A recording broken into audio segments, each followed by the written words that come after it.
A strategy is more than business goals and vision. And until you understand that, your strategy workshops won't deliver.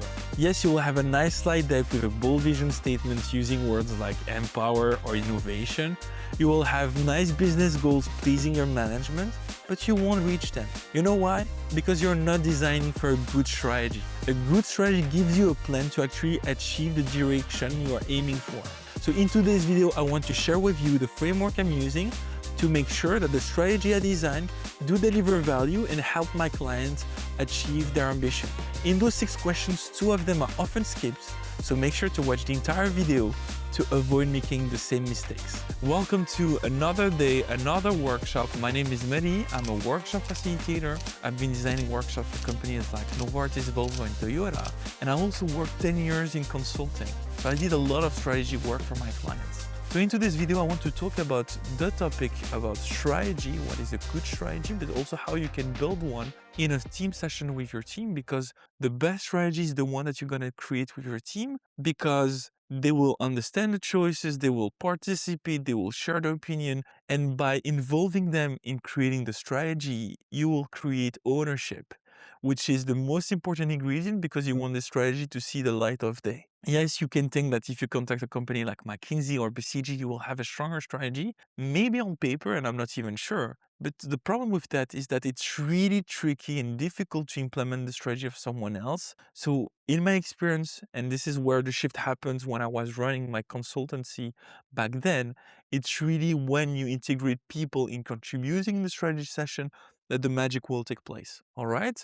So what is a good strategy? There is a book that really changed my vision and what I think about strategy. It's called A Good and Bad Strategy from Richard Rumelt. And in this book, he says that most of the strategy he sees for companies, and he was like, a consulting for many of them. He actually worked with Steve Jobs. He's a teacher of strategy on, I think, one of the best universities in the United States. And there, he said that most of the strategy are, boldy, nice words, goals that you're never gonna reach because they are way too ambitious because of what you're capable of doing, that you have a lot of fluffy words. And he says that all of that are bad strategy. So what is a good strategy according to Richard Rumelt? A good strategy is something that acknowledges the situation you are in today, faces the problems you have, and faces the problem you will encounter. And it gives you a plan to overcome those challenges, those potential obstacles, to actually achieving where you want to go. So based on this definition and based on this book, I call my own framework that I call the strategy arc, which are 6 questions that you want to go through with your teams, with your participants if you're an external facilitator, to actually build a strategy. So let's start with the first question.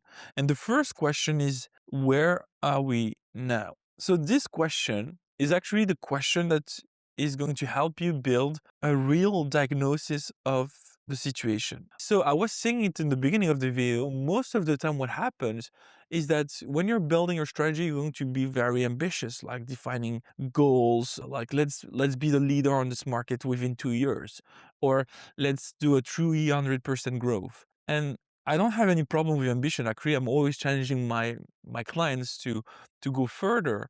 But the problem with that is that it's not realistic. Why it's not realistic? Because when you look back at what the team was able to achieve in terms of growth, they've never done more than 10%. So how can they move from 10% to 300%? And yes, you can be that ambitious, but then it will different. Like it will have an implication on the leverages you're going to use. But most of the time, it means that this is not realistic. So this is what a good strategy really relies on, a strong foundation. And this foundation is your diagnosis. So when I say like, where are we now, is like having a moment in your sessions where the team is going to do a small retrospective. Like, I don't know, I was talking about growth. What are we doing that is positive when it comes to growth? And you look back at like the previous year or the years before, but also what could have been better? What could have we done differently? What are our weaknesses when it comes to growing the business, growing our revenues? And this diagnosis can be very deep, meaning like we look at the team, we look at the processes, we look at everything in a broad sense in general, but at least you want a moment to do this diagnosis in your session. So for example, I have 2 activities that I like to use for that. Like it can be, imagine you are limited in time, you can do a sailboat activity. So the sailboat is basically what is working well when it comes to the topic of your session and what could be improved. All right. Imagine you're working, like I did a strategy workshop where I worked on how can we improve the rating of a mobile app. There, I looked at what is wrong when it comes to the rating of the app. So we looked at the bugs, the bad experience aspects, the features that were not working, etc. But we also looked at the process. So how do they deal with the feedback when they receive one? Because this impacts the rating of the app. So, I mean, like you can go very broad and like at least have like a quick retrospective, like it can take 15 minutes, or you can go deeper. Depends really about the ambitions on what the time you have and what you want to reach in your session. If you have a bit more time, there is an exercise that you may know that everyone talks about in business school. It's called a SWOT analysis. So what is interesting with a SWOT analysis is that you're going to look at your own situation, like meaning like your strength and your weaknesses as a team, in your process, in your product, in your service, whatever.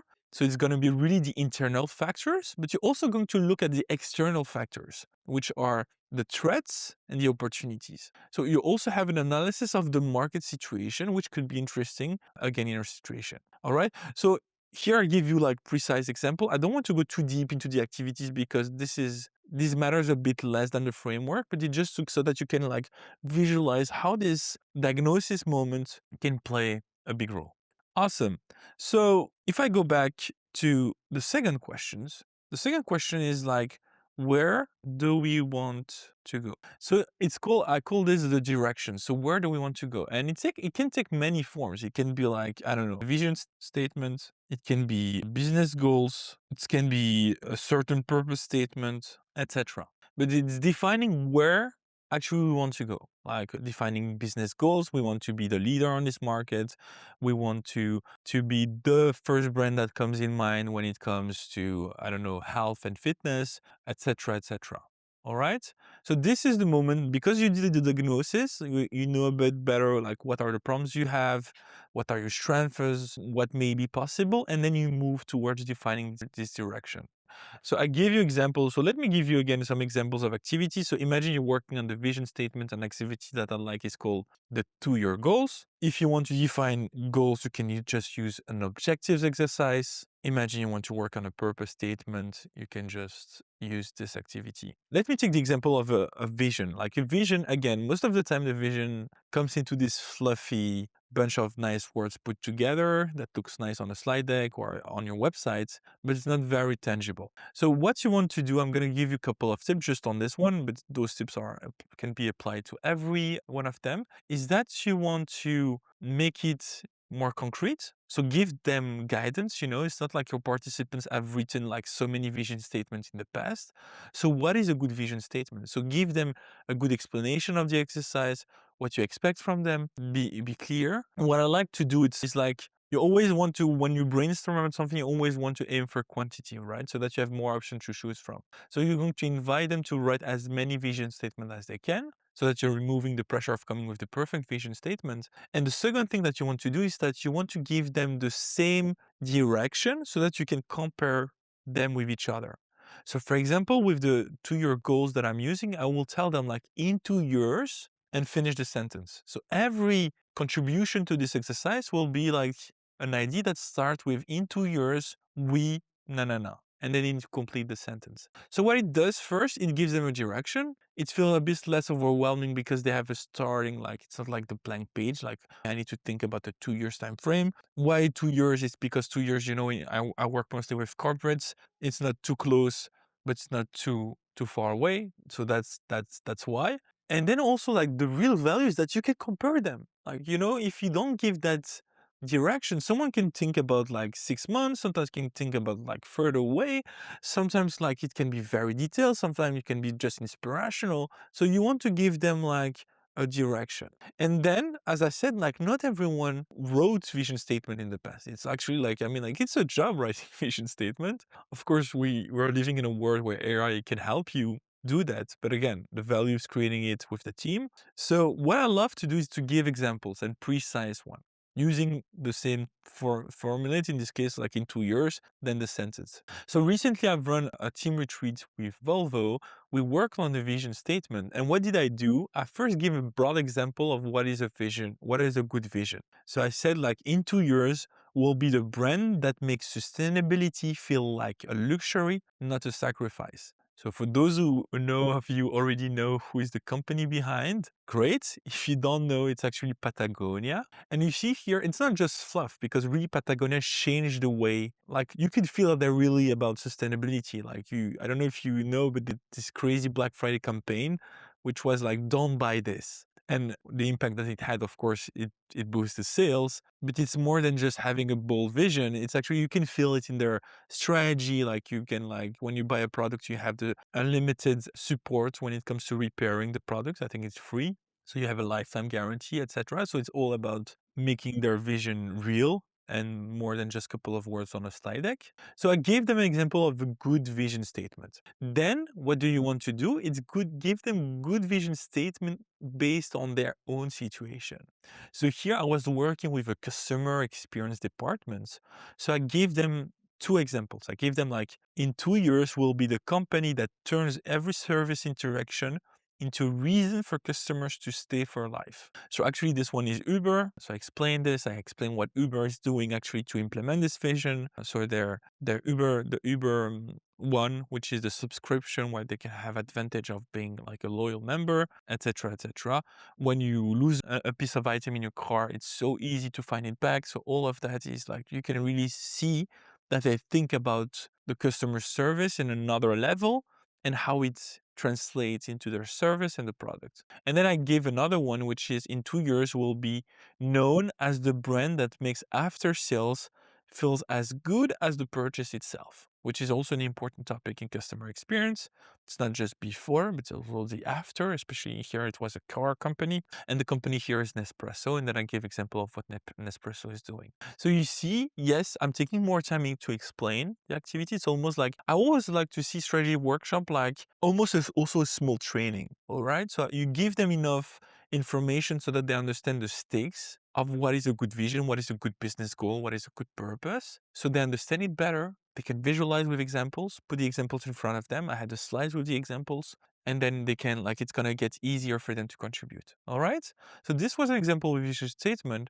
I just want to give you, like, again, if I take another example, like purpose statement, I invite them to write 3 sticky notes, and on the sticky notes, they ask them to write on the first one, we exist too, and then they need to finish the sentence. So this is the same idea with the vision statement, is like giving them a direction, because, like, again, a purpose, this is like the big why, it's a big question. So again, I like practicality, so my activities are really practical, and then it's also give them, like, some real, like, it needs to be realistic. We're not thinking about, like, a crazy, I don't know, like golden circle of Simon Sinek. I find this exercise very tricky to do, because it's more deep, it's more open. So it's really difficult to come towards something that is more practical and useful for them. Because at the end of the day, I don't know if I said it already, but a good strategy, it's something that is going to help the people at the different moment to achieve the direction. So, it's not just like, oh, we create this, it's done, and then we move on. No, it's like something that you always want to refer to. We've done this milestone. Let me get back to the strategy. What do I need to do now? What do I need to change? So this is really important. All right.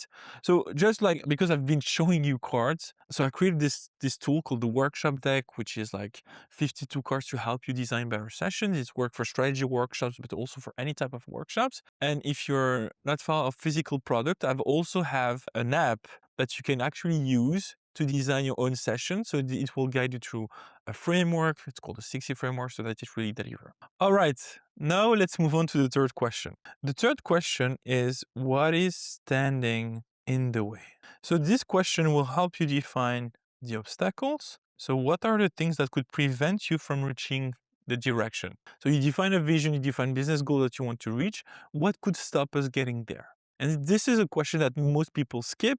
And I think this is one of the very nice insights from the book, is that you also want to talk about that, because a good strategy should give you the tactics, the plan to avoid those obstacles to happen, or at least tactics to fight them. So this is why instead of going right away towards like brainstorming and coming up with actions or initiatives to achieve your business goals, what you want to do is like a step before that, you want to look at what could stop you from getting there. This is very, again, important to do. So an exercise that I love to use for that is called critical questions, but to make it simple, it's just, again, an exercise where I'm going to invite participants to think like, all right, we want to go there. What could get into the way? What could stop us from getting there? Same, I also have a beginning of a sentence where I want actually to collect questions. So I will invite them to start with, can we? So I can give you an example. So that is an example I often share, depending on the company. Can we build these new products with our current technology? Can we retain our best people while going through this change? Can we enter this new market without the resources we currently lack?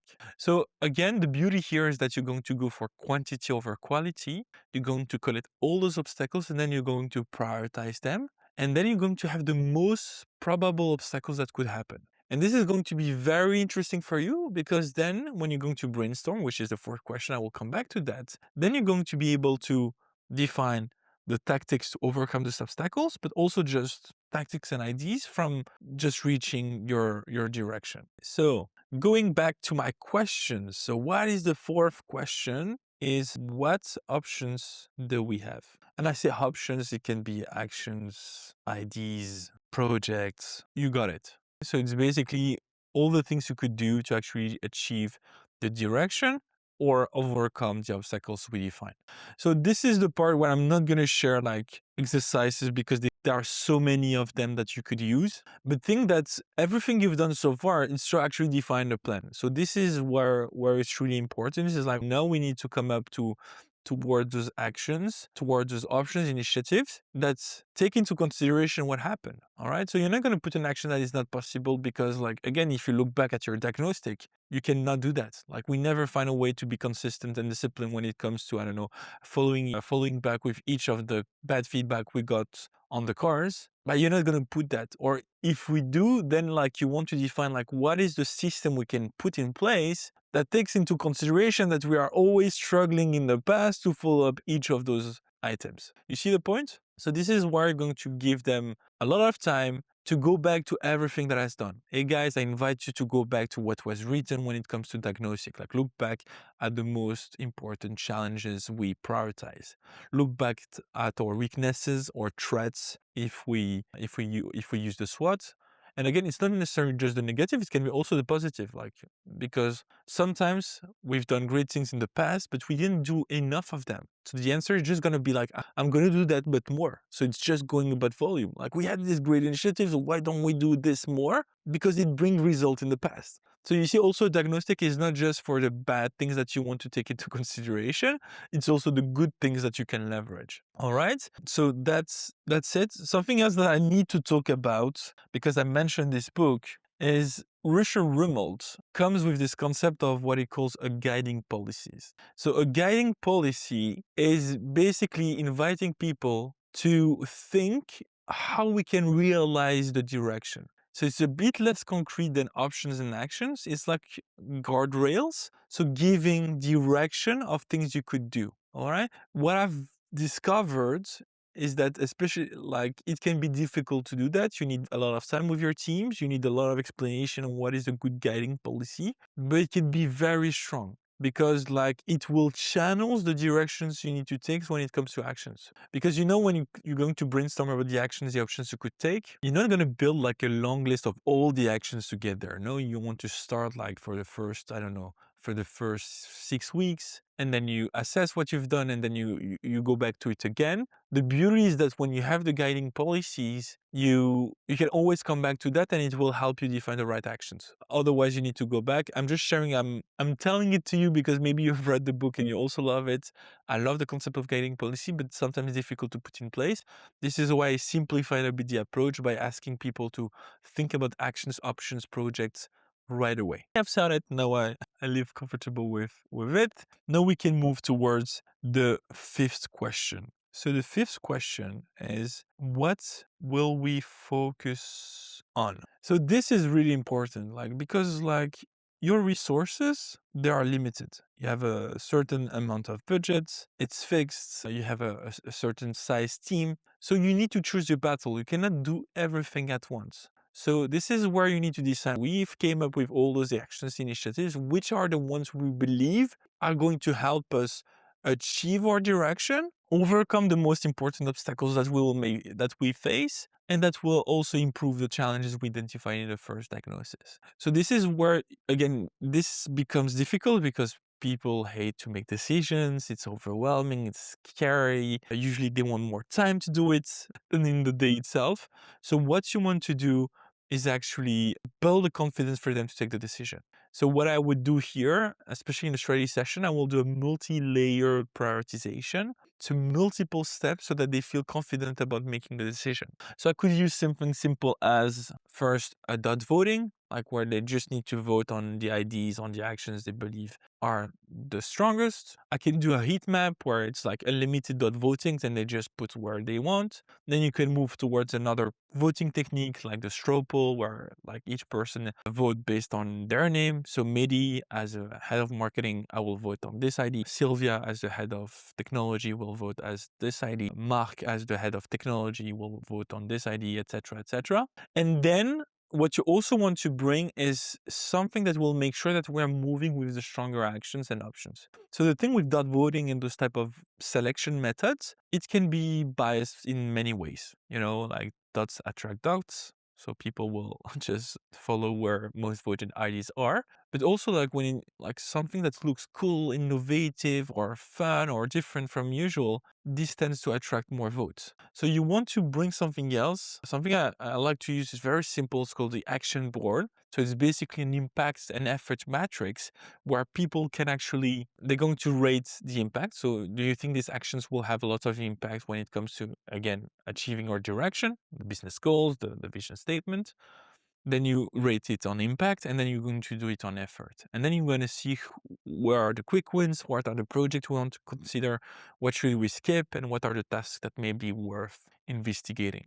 You can go deeper. There are other type of matrices you can use. You can use like, I don't know, value for customer, value for business. You can go like cost to build, speed to build. What I like about those matrices, and one of those activities I love is called Magic Lenses, is that it's going to bring almost a scientific reason to choose certain actions towards instead of another one. So it really reassures the clients to go for that. So this is why I will always invite you to bring some of those methods afterwards to make the selection process easier. All right, we're almost done. There is one more question and then we're going to wrap this up. And because I want to be very smart, because I'm talking about strategy even more now, I'm going to change my glasses. I'm going to put my more serious glasses so that we are finishing on a high note so that you don't forget those 6 questions. All right, last question. Let's go. So what are we committing to next? So what you need to understand is so far what we've done, like we defined the diagnosis of the situation. We defined the direction that we want to reach. What are the obstacles that could stop us from achieving this direction? And then we came up with actions, ideas, initiatives that we prioritized. So now we want to transform the beginning of like this plan into something more tangible that people are going to commit to. So it's like we have those options that have been prioritized in a smart way. What do we do with them now? And this is the moment in your session where you're going to start defining tangible next steps. So this is where, I don't know, you can like just who is going to be in charge of these initiatives and define an owner. You can maybe define a success criteria. How will you know that this initiative will be a success? Very interesting, especially if you're working on things that are more less tangible, like a vision or like a purpose statement. You want to make this almost like a matrix that you can track. Or if you're working with the OKRs framework, this is the key result that you want to come up with and like defining who's going to do what on those key results. So it's about like, how do we transform those prioritized actions into clear, tangible steps that are owned by some person in the team? So there are a bunch of activities you could use for that. You can use a roadmap, where you take the actions, you define the owners, and you put it on timeline so that you know when these actions need to take place. You can do something like an action plan that is a bit more easy, and you just, again, define like a deadline and an owner to the action. What is really important is that when people are going to leave this strategy session, they will go back to their real life. And strategy is always like feels a nice to have or more the problem of the manager. So you want people to have clarity on how they can contribute to implementing the strategy. So here, of course, because of the magic of contributing to the strategy, they feel ownership over it. But then to make sure that this ownership leads to concrete action, you want to bring that clarity. So this is the moment in your session where, again, you bring like who's going to do what, by when, and having this beginning of the tangible plan to implement. What I would say, again, you don't need to go through all the actions. I believe a good strategy is a living document. So at the moment, you need to meet again after 6 weeks, after 8 weeks, to assess where we are, which action do we need to take, instead of building a huge backlog of actions and implementing through all the year, because it never works. There is always a new surprise in the business. There is always a new crisis. There is always a new problem. So this is why this need of like coming back together. It can be a smaller session. Know that you've spent, I don't know, an entire day or 2 days on this, but this moment where you're going to make it live, right? And some actions that you came up with before could be less important from 2 months from now. So this is why I like the time frame of 6 weeks, but it can be more, it can be less, depends on the speed of your team or of your client to achieve things. All right. So those were the 6 questions. I'm going to summarize everything, but what I really want to share with you is that a good strategy is something that really acknowledges the situation you're on, that faces the problems you have or that you may encounter, aka the obstacles, and it provides you a concrete plan to overcome those.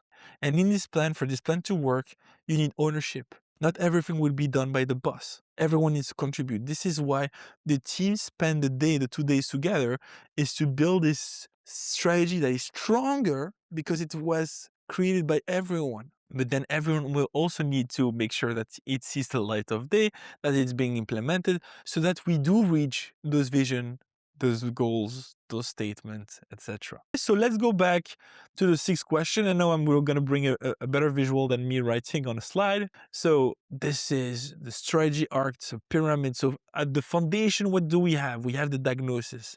So where are we now? So it can be something short, it can be something deeper. The more time you spend on the diagnosis, the more useful it's going to be for the strategy, but also for you as a team, because then you can always go back to it. Like imagine you always want to improve, which I hope you do. Then you can go back like, oh, we always have this problem in the team. Let's finally solve it. So diagnosis is something that can live way after the end of the strategy session. Then you define a direction. Where do we want to go? Again, a set of business goals, a vision statement, a purpose, a new organizational model, a new, I don't know, acquire a company. It can be the new operating model, all of that. But like you need to define that clearly, because it's going to set the foundation about like, how do we get there now? The third questions is like, what is standing in the way? What could stop us from achieving the direction? 4 questions. What are the options we could do to get there? Our resources are limited. We cannot do everything. We need to choose. We need to put our critical assets we have on the most important initiative, or at least the one that we believe can really move us closer from this direction. And then we want to commit to those options, to those actions, to those projects by defining clearly a time frame, a person in charge of implementing it. So those are the 6 questions of the strategy arc. 2 of them are often skipped. I said it in the beginning of the video. The first one is the diagnosis. They start right away where we want to go. No, take a step back, do the diagnosis work. And the second question that is often missed is what is standing in the way. So the obstacle brainstorming. All right, I hope this video was useful for you. I had fun doing it. If you like the channel, or if you like the episodes or the podcast, please give me a thumbs up, subscribe to the channel, talk it to someone else in your network so that this podcast keeps growing, and this will motivate me to keep doing it. I think so. All right, we see each other in a very soon episode. Have a nice day, evening, whatever you're listening to this.